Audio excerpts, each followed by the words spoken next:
Peace, everybody. What's good? It's our boy, Coach Malachi Williams, and you and I were tuned to True Media Today USA Boxing. Let's go. For the thousands in attendance and the millions watching around the world, ladies and gentlemen, let's get ready to rumble! All right, everybody, check this out. We had some good fights yesterday. You know, they wasn't like big time fights, but we did get an opportunity to see, Tszyu. Tszyu did his thing. He stopped Ocampo in the first round, pretty much got him out of there. And he said after the fight that, he's going to land the big fight with Jermell Charlo this year. Now, Tszyu has had he's been a mandatory for Jermell Charlo for the past, I want to say a year or so, maybe right after Jermell became undisputed last year of that sort. But he's been having stay busy fights. So he's had two stay busy fights. He stopped Tony Harrison and he stopped Ocampo last night. So now his next fight, he has to fight Jermell Charlo or Jermell would be stripped of the WBO title. And Tszyu pretty much guaranteed that. He said that he wants to get a big name on his resume, and Jermell Charlo will be that next big name that will be on his resume.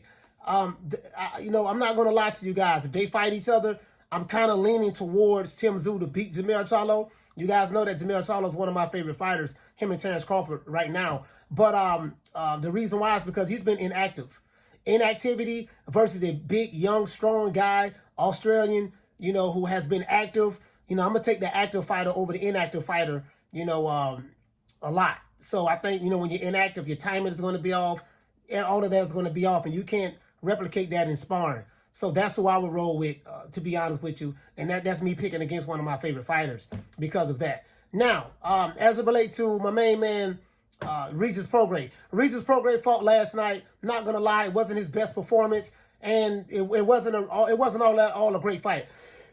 The reason why, really wasn't Regis Prograis. It was the guy Zorrilla. What's his name? Zorrilla. Zorrilla. Yo creo que él es boricua. Él es puertorriqueño. He's boricua, right?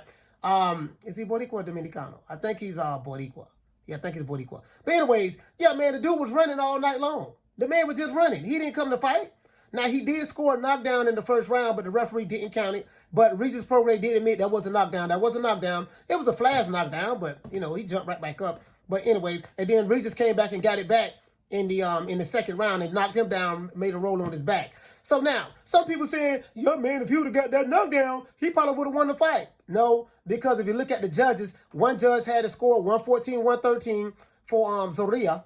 And so he had that. And two other judges had it split for Regis Prograis. One judge had it 117-111.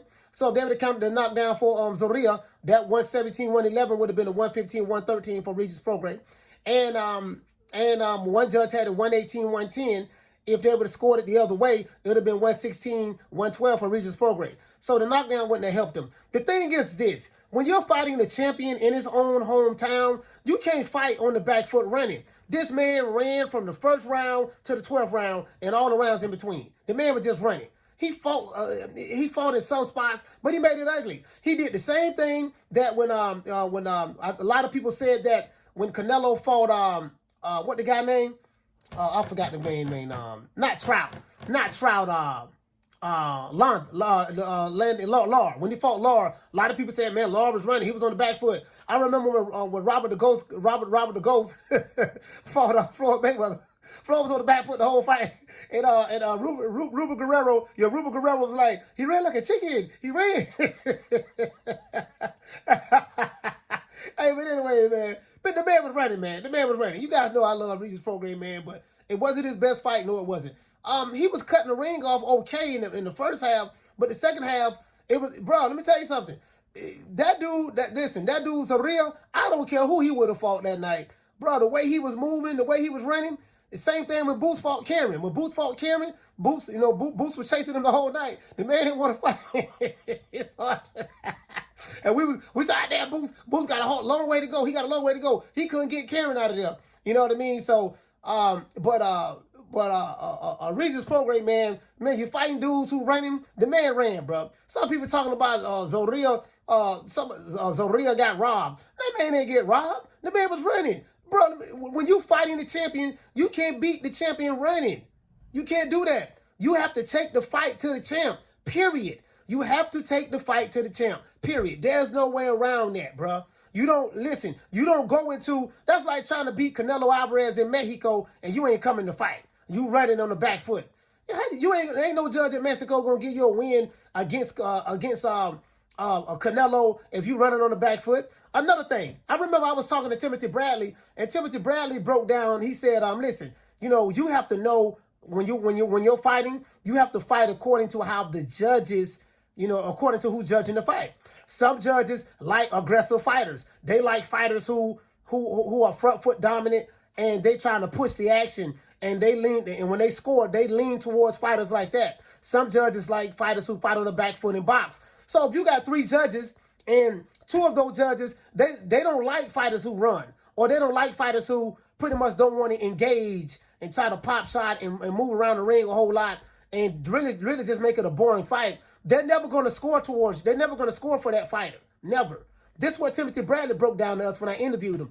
And vice versa. When you have judges who like boxers, then you fight according to that. You see what I'm saying? So, shout out to Timothy Bradley for breaking that down. So that's what it was. That man didn't get robbed. The man was running the whole fight. The man was looking like Usain Bolt the entire fight. That's what I saw. I don't know what nobody else saw. I saw a dude that was running for 12 rounds. He was looking like Karen. That's what I saw. You see what I'm saying? Neither fighter had any markings on their face after the fight. Just a little something, but it wasn't really much. And that's what it was. When you're fighting a champion, a guy who has the belt, you have to take the belt from the guy. You can't be running like Usain Bolt. That's all I got for you guys, man. Happy Father's Day to all of the fathers. I wasn't going to go live today, but I'm going to go ahead and go live for about an hour and a half and get up out of here because I got to go to the gym. I have training to do. I got training classes. Yes, even on Father's Day, I'm working. So I see you guys, man, later on today, man. We're going to go live early. Right after I drop this video, we're going live. So tell me, what do you think? Who do you want to see Regis Prograis fight next? I would love to see Regis and Teofimo fight each other, but Teofimo is retired or not retired. I don't know. He's retired. And Ryan Garcia would love that because Ryan ain't going to run. Ryan going to be there. And let's see who else moved up. Devin Haney, if he move up to 140, that'd be a good fight between him and Regis Prograis. Bill Haney was in attendance. He was in attendance last night. And some people saying, man, Devin Haney, he'll pick Regis apart. So I would love to see that fight. And another thing, too, some people saying that, man, 140, it really ain't no killers up there like that. You saw what Tszyu did to Judge Taylor, and you saw what Zorrilla, he did the Regis Prograis. Them dudes ain't no killers. Ryan Garcia and Devin Haney going to feast on 140. They're going to dominate. Okay, we going to see. We going to see. See you guys. Hey, hate, like, share, subscribe. You know my motto. Don't meet me there, beat me there. Peace. Man, I'm out of here, bro. Let's go.